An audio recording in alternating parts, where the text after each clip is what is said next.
시끄럽지 않습니까? 제일 시끄럽.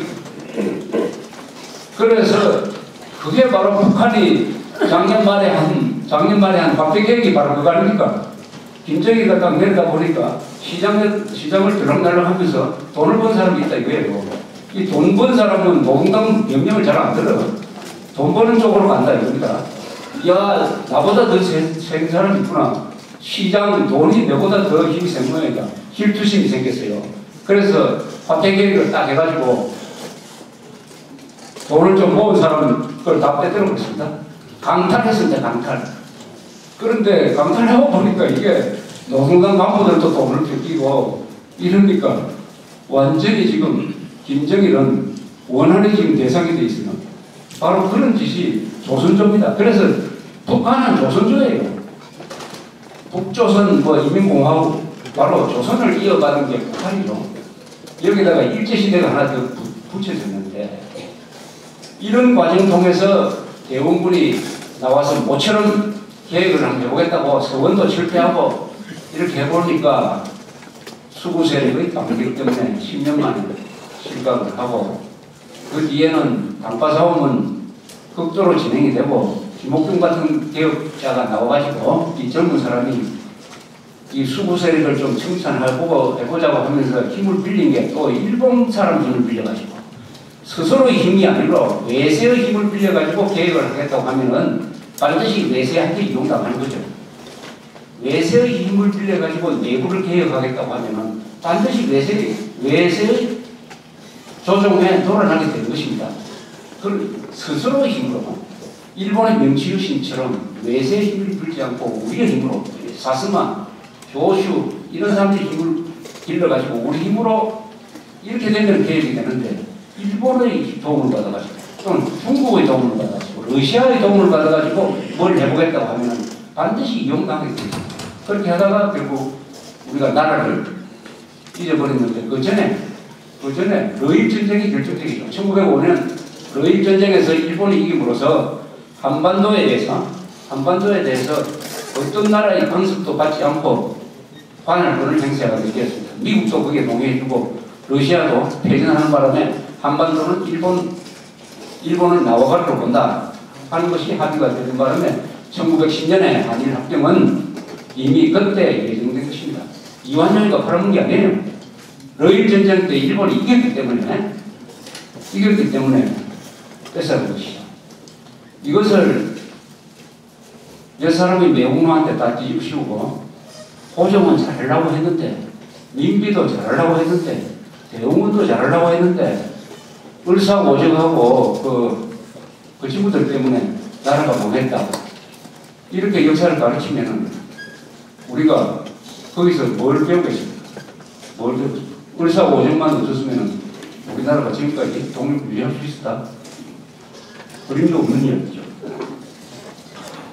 그러나 우리가 개화에는 실패했어요. 개화, 즉 1876년 강화도를 열고 부산항을 개항을 하면서 공식적으로 우리가 외부 세계와 국교를 풀고 외부 세계로부터 문물을 받아들이기 시작하면서 한국의 개화가 시작됩니다.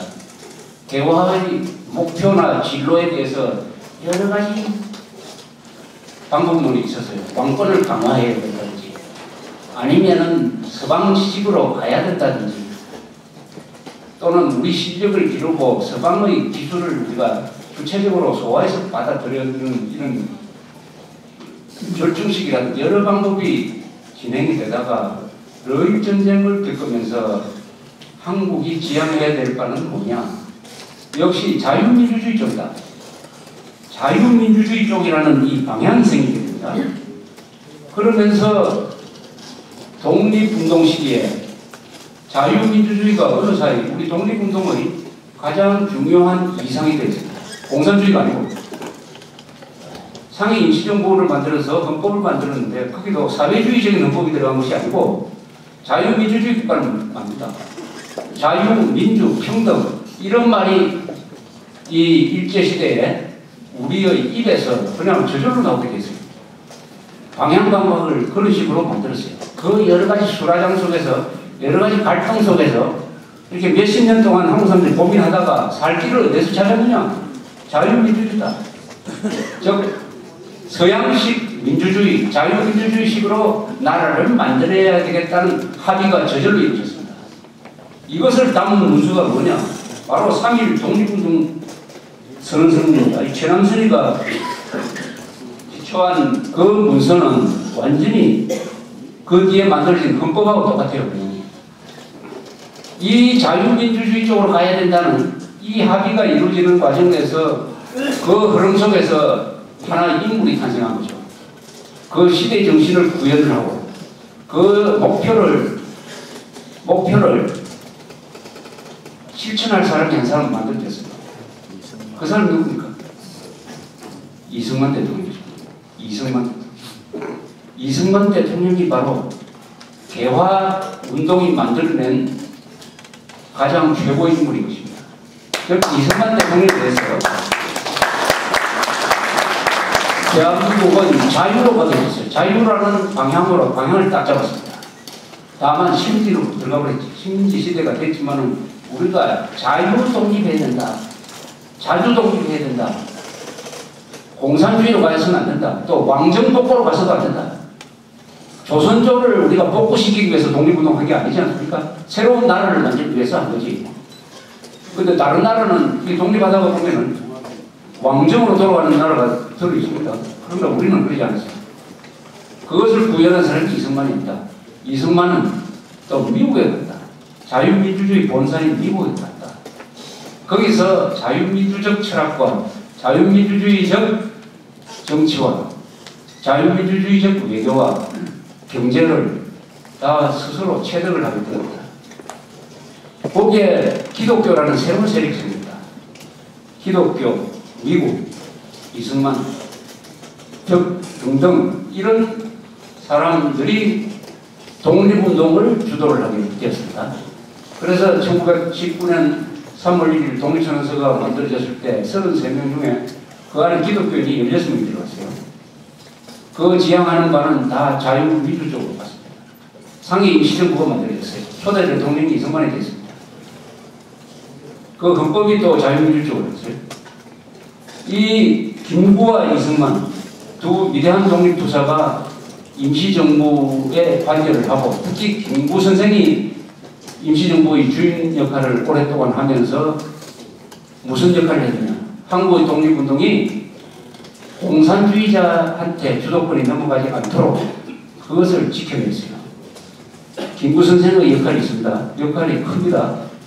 이승만, 김구라는 위대한 인물이 있었기 때문에 한국의 독립운동의 주도권은 공산주의자들이 잡지 않고 아시아에서는 전부 다 공산주의자들이 독립운동의 주동을 했습니다.